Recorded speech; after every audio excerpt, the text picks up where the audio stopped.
Monday was Dr. Martin Luther King Jr. Day, and as is the case with almost everything lately, virtually everyone on social media seemed to parse out MLK's words for whatever narrative they're currently pushing in our modern times. I saw articles on how MLK was the first environmentalist, how he was an ardent feminist, a communist, a socialist, and much more. The one quote I tweeted of his is perhaps his most famous.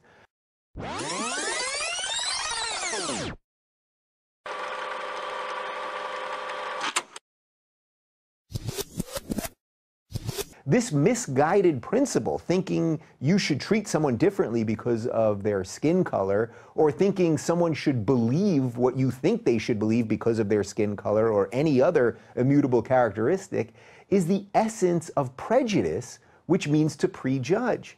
This is the complete reverse of what MLK stood for, and sadly, this way of thinking has infected the modern left almost completely. This is why, like myself, so many of you find yourselves on the outside of a political bubble that you were once safely part of. For this direct message, though, I don't want to focus on the flaws of identity politics. Instead, I want to focus on one of the other topics I just mentioned, socialism. And for the purposes of this message, I want to put aside whether MLK was a capitalist or a communist or a socialist or a hybrid of any of them.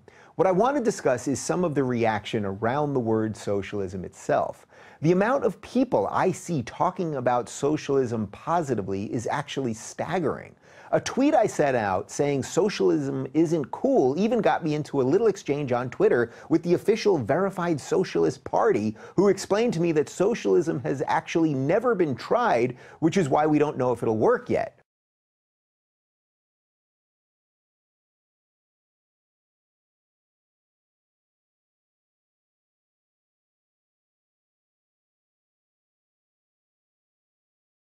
Perhaps they should tell that to the people of Venezuela right now who are fighting for food and basic services as they watch their socialist system collapse on top of them.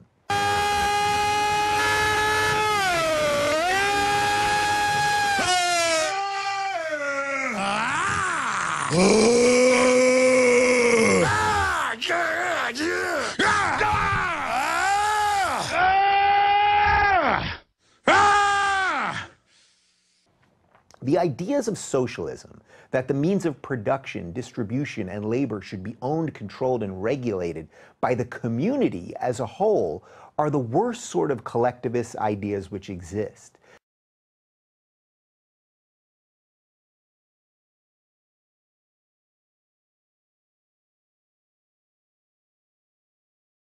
The very implication that the group knows what is good for the individual, that we exist to do things for the greater good, is totally antithetical to the purpose of being human.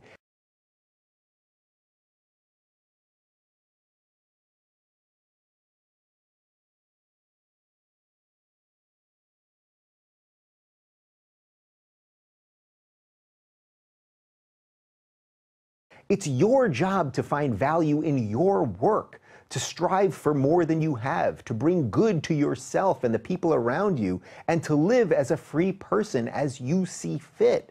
The very idea that you should set aside your individuality for the community as a whole, which virtually always turns into an intolerant, hostile mob, is exactly why so many have died in socialist regimes.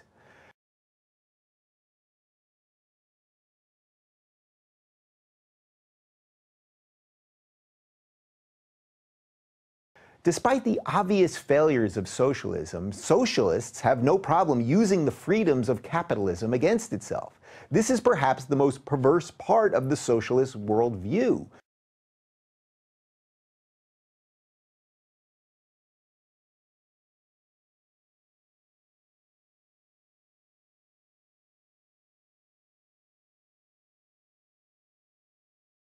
Much like Islamism, socialism wants to use our freedoms against us until it attains complete power. For example, they use the tools of Twitter and Facebook, companies created through the ingenuity of individuals and the freedom of capitalism, to attack the very system that they often live in.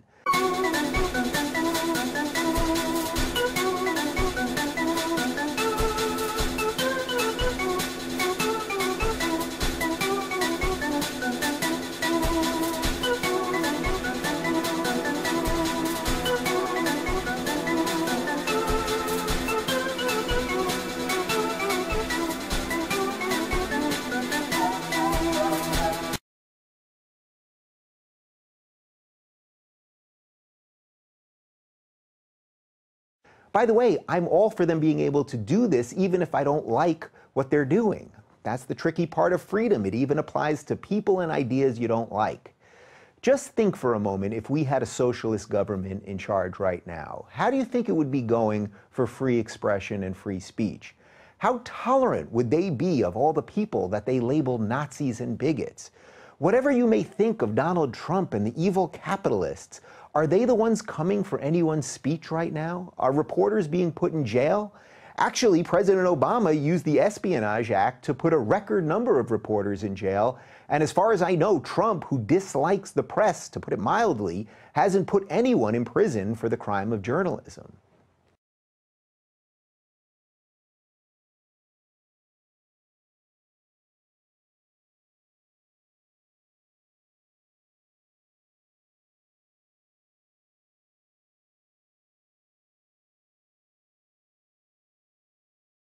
Fortunately, I see a rising tide in America based on liberty, freedom, and individual choice.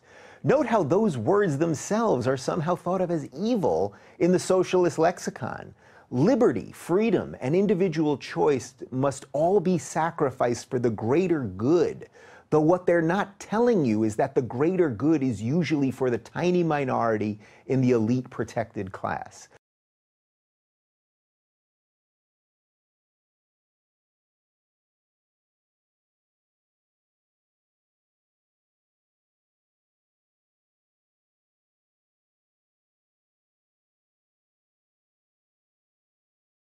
Their ideas have never worked and will never work because a system built on stripping our humanity is in direct conflict with what it means to be human. I've said it before and I'll say it again. This perfect system which they wish to create can never be perfect because we humans, as flawed as we are part of it. Imperfect beings cannot create a perfect system, but what we can create is a system that always does its best to further the advancement of human freedom.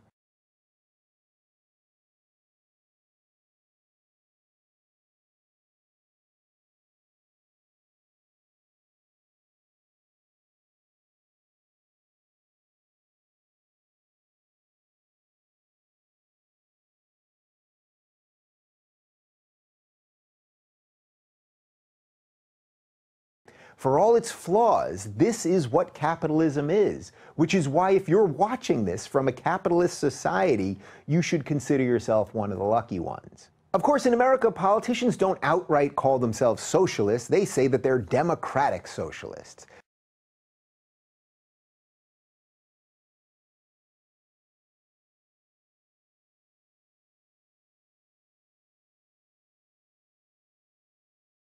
This is Bernie Sanders' mantra as he calls for a revolution of every kind, be it political, social, or even environmental, whatever that means.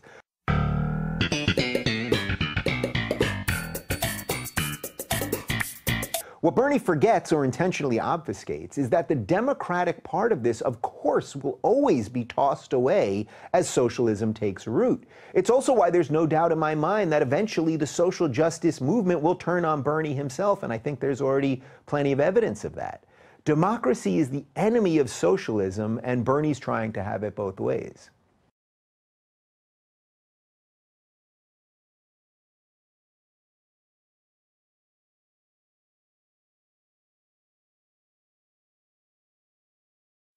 There's also a reason that the social justice movement has such a socialist strain within it. Both of these movements, based on frowning on achievement and accomplishment and a resentment of those who break the mold, need people to be oppressed, or at least believe that they're oppressed, to survive.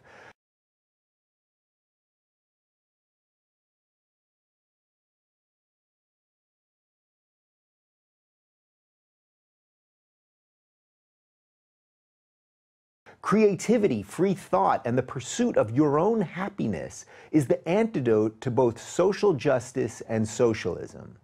It's either that or a life of bitterness, resentment, and jealousy, which in my view is less socialism and more just antisocial.